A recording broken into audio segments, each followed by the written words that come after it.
Hello guys! Nakarating ka na ba sa Cavite City? Halika guys, punta tayo sa Cavite City. Dito ginanap ang Sport Fest ng company na pinapasukan ko. Napakaganda dun guys. Kung gusto niyong pumunta dun, sakay lang po kayo papuntang Cavite City. Malapit lang po yun sa palengke. Yun. Sabihin nyo lang sa Montano Hall. Yun, ibababa po kayo dun. At andito na nga tayo guys sa Montano Hall. Ito siya, medyo madilim pa kasi napakaaga kong pumunta dito. At ito po yung pinakaloob niya. Napakaganda guys at maaliwalas. At maraming mga tao ang pwedeng magkasya dito. Yan, dito talaga ginaganap ang mga occasion ng mga sport fest dito sa ganitong hall. Ayan guys, ito yung mga nagsama-sama ang bawat team na sa palaro na naglaban-laban. Ayan sila guys. Ang bawat isa ay kanya-kanya ng team at department yan guys. Yung iba guys, may mga mascot pa na nilagay dyan. Ayan, dolphin mascot yan guys. Napakagaling din ng team na yan at talagang hindi natin masasabi na sila talaga yung naging dyan, nanalo sa ganyan. May mga din ito guys, panoorin nyo hanggang dulo kasi may mga gaganaping cheer dance dito na naglaban-laban at talagang napakagaling ng bawat isang team. Ayan guys, yan yung mga kasali sa kalahok na to at marami po talaga kami dyan.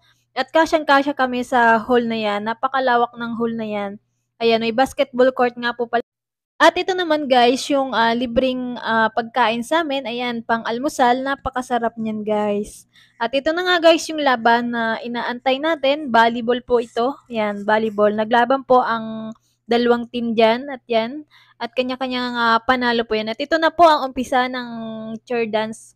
Ayan, cheer dance competition. Ito yung green team. Napakagaling din po ng team na to. At talagang hindi po sila magpapatalo. Napakagaling ng pagkakagawa ng cheer dance nila. At ito naman yung maroon.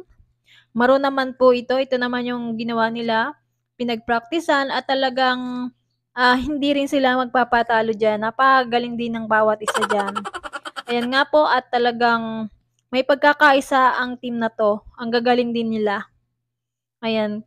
Ito naman guys, marami namang nagsusuporta sa team na yan at ang gagaling ng pagkakagawa ng cheer dance nilang ito. Sobrang gagaling ng mga kalahok kaya hindi ka talaga makakapili ng kung alin talaga ang mananalo dito. At ito naman guys, may mascot ng dolphin. Ayan siya guys, napakagaling din ng team na to at talagang sobrang effort po nila kasi marami silang props dito. At ito nga, at meron pa silang pating dito na mascot. Ayan, napakagaling din ng mga kalahok dito at talagang may pagkakaisa. Talagang pinaghandaan nila ang araw na ito ng paglaban-laban. Napakagaling. Ito nga po pala ang champion sa cheer dance na to at napakagaling. Di mo talaga masasabi na ito ang mananalo. Ang gagaling nila guys. Ayan guys at naglalakad-lakad nga ang pating na to at parang tumatawid or naglalakbay sa karagatan. Ayan. Napakagaling nila. Ang nagdala talaga dito ay ang pating. Napakagaling. Ang galing nila. Ayan siya guys. At sabay-sabay din naman ang kanilang mga galawan sa pagsasayaw. Kaya hindi natin masabi na talaga sila yung mananalo guys. Ang gagaling po nito. At ito naman guys, ang another na kalahok at sobrang gagaling din po ng mga kalahok dito. Ito ang purple team. Ayan, napagaling po nito at sabay-sabay din po ang mga galawan nila at talagang pinaghandaan nila ang araw ng laban na to at ayan, hindi talaga din sila magpapatalo.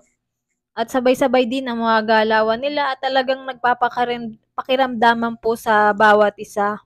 Ayan siya guys, ang gagaling. At talagang lahat ng mga kalahok dito ay may mga pagkakaisa at hindi magpapatalo. Ayan, kung makikita nyo, napakalawak ng hall ng Montano Hall. Ayan, thank you guys sa panonood guys at huwag niyo pong kalimutan na mag-like, subscribe, at pahit na rin po ng notification bell button para updated po kayo sa mga video na i-upload ko. Thank you guys! Bye!